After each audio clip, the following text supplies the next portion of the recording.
So hello everyone, welcome back to my channel. आज अपन करेंगे दिल्ली सल्तनत का सेकंड पार्ट। ठीक है, दिल्ली सल्तनत का पहला पार्ट अपन ने कल देख चुके हैं, दिल्ली सल्तनत का सेकंड पार्ट करेंगे। ठीक है, चलो स्टार्ट करते हैं।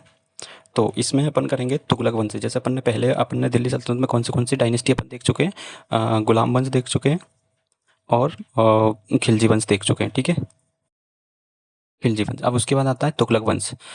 तुगलक वंश अब इससे पहले मतलब इसका जो टाइम पीरियड है वो 1320 से लेके 1414, ये टाइम पीरियड बहुत ज़्यादा इंपॉर्टेंट है, इसको याद रखना। 1320 से लेके 1414 ईस्वी तक तुगलक वंश ने राज किया। कहाँ पे? दिल्ली सल्तनत पर। ठीक है, ये आप यहाँ पे इसका एरिया देख सकते हो। अब देखो, इससे पहले जो खिलजी वंश का जो अंतिम शासक था, इससे रिलेटेड कुछ फैक्ट देख लेते हैं। अलाउद्दीन से जुड़े कुछ फैक्ट है। मतलब ये बहुत बड़ा पावरफुल रूलर था किसका? खिलजी वंश का। अब ये देखो, इसका जो इसने जो 1316 में क्या करा था, मलिक काफूर जो इसका पर्सनल रिप्रेजेंटेटिव था, 1316 में क्या करा था इसने? अलाउद्दीन की मृत्यु के बाद शासन पर बैठ गया था। कौन? मलिक काफूर। और लेकिन अलाउद्दीन के दो पुत्र थे। कौन? मुबारक और उमर। मुबारक ने 1316 से लेकर 1320 तक शासन किया था दिल्ली सल्तनत पर। 1316 से 1320 तक। ठीक है, और किसने? मुबारक ने। और एक और इसका भाई था, उसका नाम था उमर। उमर को मुबारक ने मार डाला था। ठीक है, मुबारक ने किसको? मलिक काफूर को भी, जो उसका अलाउद्दीन खिलजी का जो पर्सनल रिप्रेजेंटेटिव था, उसको भी मार डाला। और बाद में क्या करा था उसने? उमर को भी मार डाला था। ठीक है ना।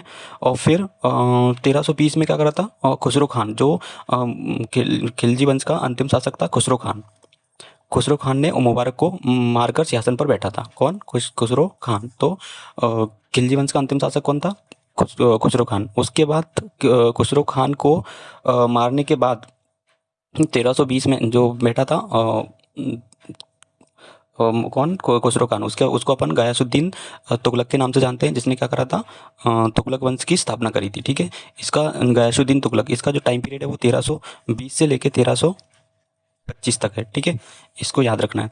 और इसे गाजी मलिक के नाम से भी जाना जाता है। किसको? गयासुद्दीन तुगलक को। तो आप इसको याद रखिएगा। अब देखो, गाजी मलिक के नाम से जानते हैं, जो उसने क्या करा था? खुसरो खान, जो अंतिम खिलजी वंश का अंतिम राजा था, उसकी हत्या की और गयासुद्दीन तुगलक की उपाधि धारण करी थी। किसने? गयासुद्दीन तुगलक ने। जो खिलजी वंश का अंतिम शासक कौन था?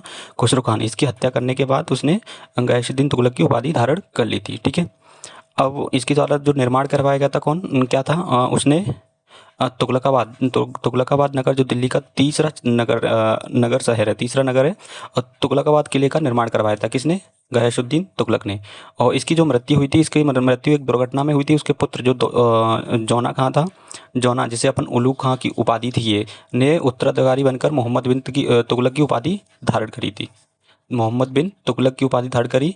अब उसके गयासुद्दीन तुगलक के बाद जो तुगलक वंश का नेक्स्ट रूलर बनता है, वो था मोहम्मद बिन तुगलक, जो जौना इसका नाम था। मूल नाम इसका जौना था, मोहम्मद बिन तुगलक। अब इसके बारे में अपन देखते हैं। मोहम्मद बिन तुगलक, अब देखो, इसकी जो टाइम पीरियड है वो है 1325 से लेकर 1351 ईस्वी तक। ठीक है, अब इसका जो मूल नाम था, क्या था? जौना। और इसे मतलब ये क्या था? सबसे बुद्धिमान मूर्ख राजा के नाम से जाना जाता था। मतलब बाइजेस्ट फूल किंग के नाम से जाना जाता है इसको। बुद्धिमान मूर्ख के नाम से इसे जाना जाता था। अब इसका जो साम्राज्य था वो सबसे बड़ा राज्य था।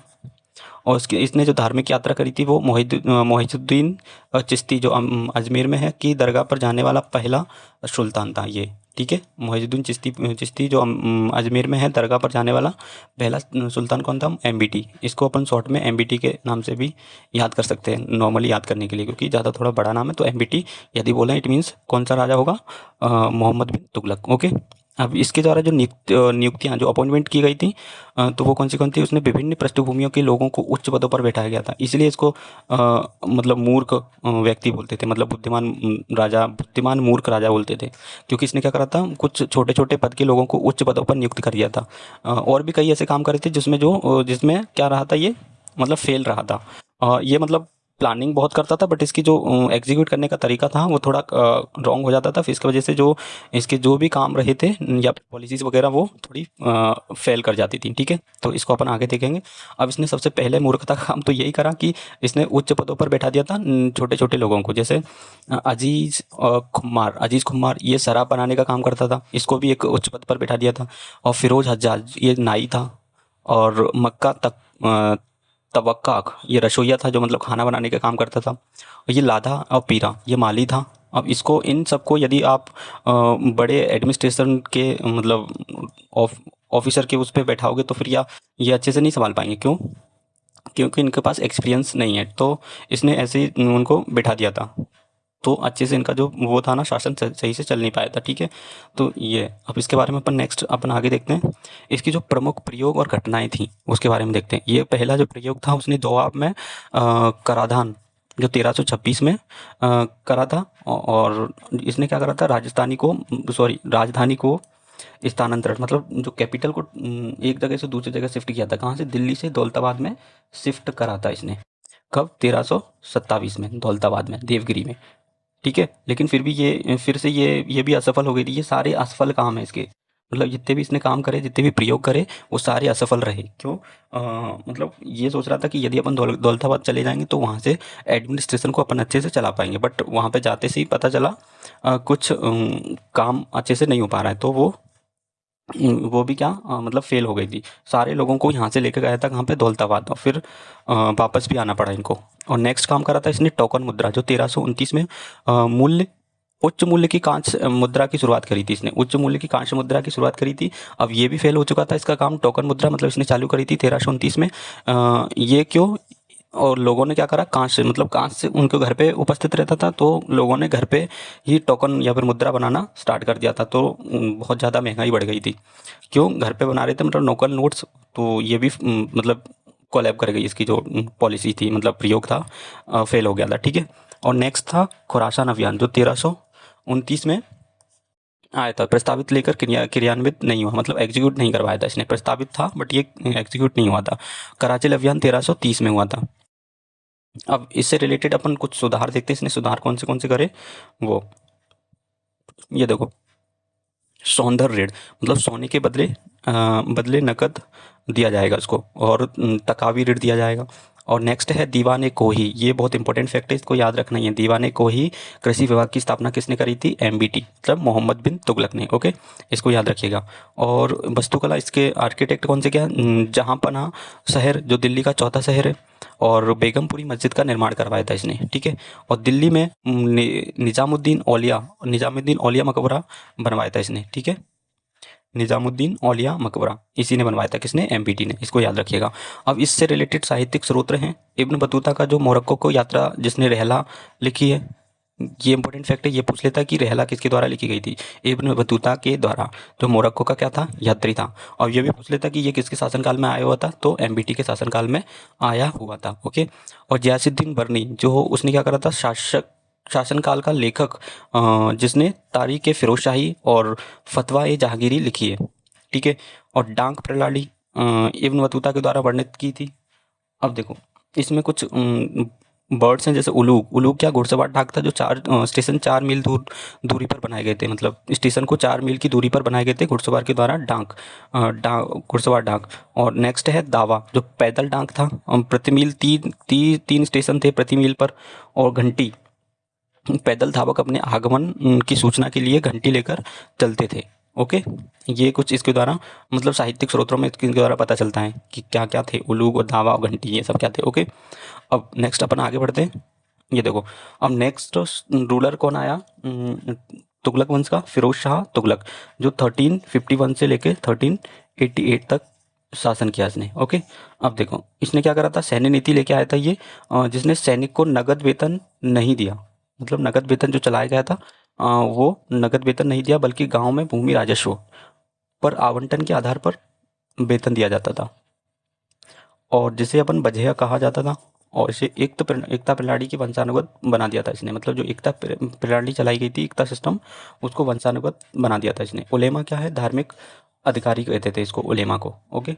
अब सामाजिक कार्य इसके द्वारा करे गए थे, किसके द्वारा? फिरोज शाह तुगलक के द्वारा। ये हिंदू धार्मिक ग्रंथों का फारसी में अनुवाद शुरू करने वाला पहला सुल्तान था। मतलब हिंदू धार्मिक ग्रंथ थे, उनको फारसी में कन्वर्ट करवाया था किसने? फिरोज शाह तुगलक ने। और दिल्ली में अस्पताल की स्थापना, जो हॉस्पिटल बनवाया था जिसे अपन दार उल सिफा, दार उल सिफा, ये हॉस्पिटल किसके द्वारा? फिरोज शाह तुगलक के द्वारा। एफएसटी, इसको अपन शॉर्ट में एफएसटी बोल सकते हैं। किसको? फिरोज शाह तुगलक को एफएसटी के द्वारा बनवाया गया था। और नया विभाग जो दीवान खैरात, जो गरीब लड़कियों के विवाह के लिए था, दीवान खैरात किसके द्वारा? एफएसटी के द्वारा बनवाया गया था, स्थापना की गई थी। ओके, इसको ध्यान रखिएगा। अब नेक्स्ट अपन आगे देखते हैं। अब इसके द्वारा जो कर व्यवस्था, जो टैक्स सिस्टम था, वो कैसा था? कुरान पर आधारित था। ये टैक्स सिस्टम था कुरान पर आधारित था। पहला था खराज, जो भूमि कर था। लैंड टैक्स, उत्पादन का 1/10 हिस्सा देना पड़ता था। दूसरा था ज़कात, जो संपत्ति का 2% था। और जजिया, जो गैर मुसलमानों पर लगाया गया कर। और उसके समय एक अलग अलग कर बनाए गए थे, ठीक है। और नेक्स्ट था खम्स। खम्स क्या? युद्ध में प्राप्त लूट का 1/5 हिस्सा देना पड़ता था। और सिंचाई कर, और ये उसने क्या करा था? नहरों की मरम्मत करवाई। और हक ए सर्व, जो सिंचाई कर था, और उसने हासिल ए सर्व, जो जल कर लगाया गया था। ये 2 कर को याद रखना है आपको। कौन से? हक ए सर्व, जो था सिंचाई का कर, ठीक है। और ये हासिल ए सर्व। ओके, हक और हासिल, ये थोड़ा टर्म्स अलग अलग हैं। ये जल मतलब वाटर टैक्स था, ठीक है, जल कर, जो एफएसटी के द्वारा लगाए गए थे। इसके द्वारा एफएसटी मतलब फिरोज शाह तुगलक के द्वारा। ओके, इसको याद रखिएगा। और अब नेक्स्ट इससे रिलेटेड अपन देखते हैं। इसने जो निर्माण करवाए थे वो कौन से थे? नगरों का निर्माण करवाया था इसने। फतेहाबाद, हिसार, एक मिनट, अब अपन देखते हैं। फतेहाबाद, हिसार, जौनपुर, जिसे अपन जौना और मोहम्मद बिन तुगलक के नाम पर मतलब बनवाया गया था, निर्माण किया था इसने शहरों का। और फिरोजाबाद, जो दिल्ली का 5वां शहर है, फिरोजाबाद। ओके, इसने इसके द्वारा ही मतलब बसाए गए थे। कुतुब मीनार की जो 5वीं मंजिल है, इस एफएसटी के द्वारा बनवाई गई थी, ठीक है। और व्यक्तिगत तथ्य तथा राज्यभिषेक किसके द्वारा? आत्मकथा। उसने अपनी आत्मकथा लिखी, जिसका शीर्षक क्या था? फतवा ए फिरोज शाही। फतवा ए फिरोज शाही, उसके द्वारा आत्मकथा लिखी गई थी, ऑटोबायोग्राफी। ओके। और इसका राज्यभिषेक कब हुआ था? 1351 ठट्टा या फिर सिंध पाकिस्तान में हुआ था। ठट्टा सिंध पाकिस्तान में इसका अभिषेक हुआ था। ओके। और उत्तराधिकारी तुगलकों का अंत कैसा था, इसके बारे में देखते हैं। क्या? खान ए जहां, जो मकबूल फिरोज शाह तुगलक का शक्तिशाली वजीर था, सेनापति था। ओके। और उसके बाद उसका जो पुत्र था खान ए जहां, द्वितीय वजीर बना, लेकिन राजकुमार मोहम्मद के साथ संघर्ष का सामना करना पड़ा इसको। किसको? खान ए जहां को, द्वितीय को। और नसरुद्दीन मोहम्मद शाह सुल्तान बना था। कौन? नसरुद्दीन मोहम्मद शाह सुल्तान बना था इसका, तुगलक वंश का। ओके। अब अब सैयद वंश की स्थापना होने से पहले क्या हुआ था? तैमूर का आक्रमण हुआ था दिल्ली सल्तनत पर। ओके, 1398 में तैमूर ने मोहम्मद शाह तुगलक और नसीरुद्दीन मोहम्मद शाह को, तुगलक वंश का जो अंतिम शासक था, कौन? नसीरुद्दीन मोहम्मद शाह के शासनकाल पर आक्रमण किया था तैमूर ने। और दिल्ली की सेना को पराजित करने के बाद तैमूर ने खिज्र खान को मुल्तान का शासक नियुक्त किया था। किसको? मुल्तान को। ओके। और उसकी मृत्यु के बाद, तैमूर की मृत्यु 1405 में चीन को जीतने के मार्ग में हुई थी। किसकी? तैमूर की मृत्यु हो गई थी, बट उसने किसको? मुल्तान को शासक बना दिया गया था। और इसके बाद क्या हुआ था? मतलब सैयद वंश की स्थापना हुई थी, करी थी किसने? खिज्र खान ने, 1414 से लेके 1421 तक। ओके, इसको याद रखिएगा। अब कौन सा वंश आ गया तुगलक वंश के बाद? सैयद वंश। अब सैयद वंश से रिलेटेड अपन फैक्ट्स देखते हैं। और उसने क्या करा था? सुल्तान दौलत खां को पराजित किया और दिल्ली पर अधिकार किया था। और सैयद वंश की स्थापना करी थी किसने? खिज्र खान ने। ओके। और इसकी जो उपाधि थी वो थी रेहत ए आला। क्या? रेहत ए आला। और सैयदों का कुला या दारन या टोपी पहनाने वाले, या फिर कहा जाता था इनको, किसको? सैयदों को। कुला ए दारन किसे कहा जाता था? सैयद को। ओके, सैयद वंश के लोगों को। और इसकी जो उत्पत्ति थी, तारीख ए मुबारक शाही याह्या बिन अहमद सिरहिंदी बताते हैं इसको, बताते हैं कि सैयद पैगंबर मोहम्मद के वंशज थे। याह्या बिन अहमद सहिंदी बताते हैं ये सैयद जो है पैगंबर मोहम्मद के वंशज थे। ओके, अब अपन नेक्स्ट देखते हैं लोधी वंश। जो दिल्ली सल्तनत पर नेक्स्ट जो लास्ट डायनेस्टी आई उसका नाम था लोधी वंश, जो 1451 से लेके 1526 तक, 1451 से 1526 तक शासन किया इसने। ओके, लोधी जो अफगान मूल के थे, कहाँ के? अफगान मूल के थे। और इसकी जो संस्थापक कौन था लोधी वंश का? बहलोल लोधी। क्या नाम था इसका? बहलोल लोधी, जो 1451 से लेके 1489 तक इसने शासन किया था। ओके, और सिकंदर लोधी जो 1489 से लेके 1517 तक शासन किया था। बहलोल लोधी के बाद नेक्स्ट जो सक्सेसर आया सिकंदर लोधी, उसने निजाम शाह के मतलब इसे जो है निजाम शाह के नाम से भी जाना जाता है। किसके? निजाम शाह। ओके, और उसने 1504 में आगरा की स्थापना की और 1506 में दिल्ली से आगरा स्थानांतरित की थी। मतलब जो कैपिटल थी वो दिल्ली से आगरा को में मतलब ट्रांसफ़र कर ली थी। ओके, और खेती योग्य भूमि को मापने के लिए 32 अंगुल की गज ए सिकंदरी या फिर सिकंदर का गज की प्रारंभ किया था इसने। ठीक है, गज ए सिकंदरी किसने स्टार्ट करी थी? सिकंदर लोधी ने। और वह एक प्रमुख कवि था। उसने क्या करा था कि फारसी में गुलरुखी तख्तुल्स कविताएं लिखी थी। गुलरुखी तख्तुल्स कविताएं लिखी थी, ये कवि था। कौन? सिकंदर लोधी। और उसने मौट की मस्जिद दोआब ए गुम्बद की संरचना का निर्माण आदेश दिया था। ओके, अब नेक्स्ट रूलर आया कौन? इब्राहिम लोधी, जो 1517 से लेके 1526 तक इसने रूल किया था। उसने बाबर के साथ पानीपत का युद्ध लड़ा था। 1526 में पानीपत का प्रथम युद्ध बाबर के साथ लड़ा था। ओके, और बाबर में दौलत खान के द्वारा आमंत्रित किया गया था। किसको? बाबर को दौलत खान के द्वारा आमंत्रित किया गया था ये बाबर को। ओके, जिसने बाबर के साथ क्या क्या करा था? पानीपत का प्रथम युद्ध लड़ा था। वो कौन था? इब्राहिम लोधी। ओके, 1526 में। सो यहाँ पे तो पूरी डायनेस्टी खत्म हो गई जो दिल्ली सल्तनत में थी। अब इससे रिलेटेड जो केंद्रीय प्रशासन था वो कैसे चलता था, कुछ विभाग के नाम है, उससे रिलेटेड अपन देखते हैं। कार्य उनके क्या थे और संबंधित शासक। दीवान ए वजारत जो वित्त विभाग से संबंधित था। दीवान ए अर्ज जो सैन्य विभाग से संबंधित था, जो बलबन के द्वारा मतलब स्थापित किया गया था। दीवान ए इंसा जो पत्राचार से विभाग संबंधित था। दीवान ए रिसालत, इसको इम्पोर्टेंट टिक करना है क्योंकि ये थोड़ा सा अलग रहेगा। ये रिसालत है, ये रियासत है। ओके, रिसालत अपील विभाग था।